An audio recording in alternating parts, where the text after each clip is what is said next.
इंतजार ना करना। आप चाहे इन पर एतबार करें या ना करें, पर ये करेंगे, आपके लिए लड़ेंगे, आपकी मौत आपसे आगे होकर मरेंगे। इनको कोई फिक्र नहीं कि क्या सजा होगी, क्योंकि ये पता है क्या मानते हैं कि इसमें उसकी रजा होगी। कभी आतंकवादी, कभी बागी, लेकिन करें भी क्या, ये बगावत इनके खून में है। वो खून जिसने मिट्टी में गोलियां बोई थी, वो खून जो जलियांवाले बाग में दिखा था, वो खून जो सिर चढ़ा और 7 समंदर पार किताब में पिस्तौल बनकर पहुंचा, वो खून जिसने फांसी के फंदे को चूम कर गले लगाया, जिसने आरियों के नीचे भी अपने यकीन को नहीं छोड़ा।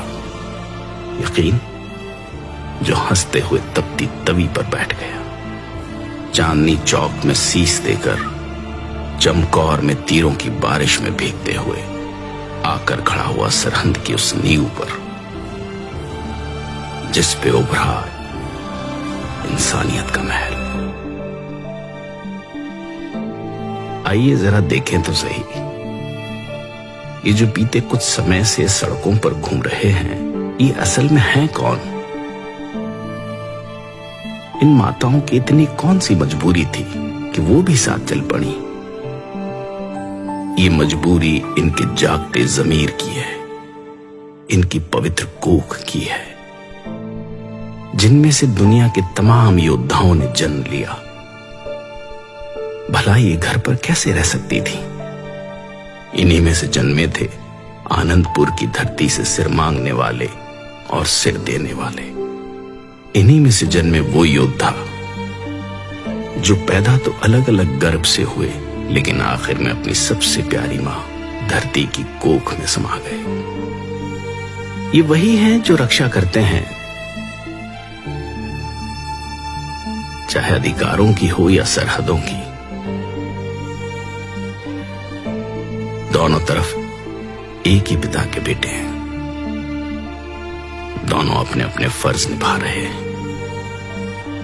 अगर कुछ बीच में है तो बुरी सोच की सरकारों के बैरिकेड्स। इनका इतिहास पढ़ने पर पता चलता है कि पहली बार बागी नहीं हुए। जब जब हक और सच के लिए आवाज उठाने की जरूरत पड़ी, ये सब अपनी अपनी जगह आगे आकर लड़े हैं। ये लोग जिनकी भाषा, पहरावा, त्योहार और संस्कृति तो अलग हो सकती है, लेकिन अंदर की आग एक ही है, एक अच्छे देश के निर्माण का सपना, जिनका सबसे पहला धर्म हो इंसानियत। ये वही है जो मौत को सामने देखकर हंस हंस कर जयकारे लगाते हैं।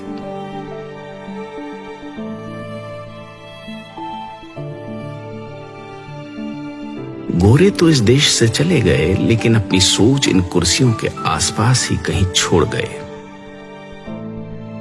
जिन पर बैठने वाले चेहरे तो बदलते हैं, लेकिन लोगों को बांटकर राज करने की बुरी नीयत नहीं बदलती। लेकिन ये कैसे लोग हैं जो हर बार इस बंटवारे को गिरेबान से पकड़ लेते हैं? पानी के मसले पर बांटे हुए आज जमीन के मसले पर कंधे से कंधा मिलाकर लड़ रहे हैं। इनके माथे की लकीरों में तवारीख लिखी गई है। इन्हें सिर्फ झुर्रियां समझने की गलती ना कर लेना। इन आंखों ने अपने हाथों से तैयार कर बेटों को मौत की बारात भेजा है। वो आंखें जिन्होंने आजादी के सपने देखे, जो दंग रह गई जब शीशम की चमकदार कुर्सियों पर बैठे मखमल के कुर्तों ने आजादी के नाम उजड़ जाने का शाही फरमान जारी कर दिया। सिर्फ हाथ बदले हैं, हथियार आज भी वही है। चोटें आज भी वही है। लेकिन इन भले मानसों ने उजड़कर भी पता है क्या कहा?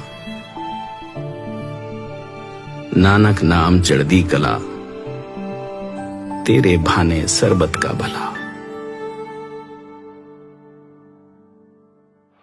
आप रूप अमीक अन पुस्तक बरखा तोत गर्भगन सरपंगन आप रूप तोत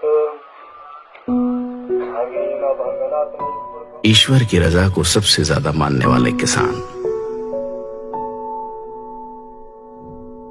सब कुछ यही तो पाल रहे हैं। इन फसलों को, तुम्हारी नस्लों को, गरीबी से मर रहे आम इंसान को, भ्रष्टाचार से बड़े हुए पेट को, ईमान को, बेईमान को, इंसान को, शैतान को, बेजुबान को, हिंदू, सिख, ईसाई, मुसलमान को, सबको यही तो पाल रहे हैं। इसीलिए तो इन्हें अन्नदाता कहा जाता है।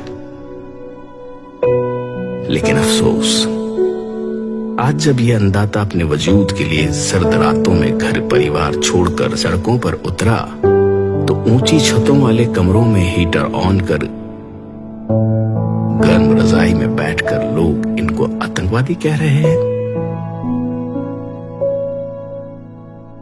अगर अपनी आजादी, इंसानियत और सबके भले की बात करना आतंकवादी होना है तो माफ कीजिएगा, पर कोशिश करना कि ऐसे आतंकवादी बन सके जो मारते हैं दिलों की नफरत को, ऊंच नीच के फर्क को, गरीब और अमीर के बीच के फासले को। और हां, मरने से याद आया, मौत केवल शरीरों की ही नहीं होती। शीशे के सामने खड़े होकर आंखों में आंखें डालकर देखिएगा, कहीं अंदर कुछ मरा तो नहीं हुआ।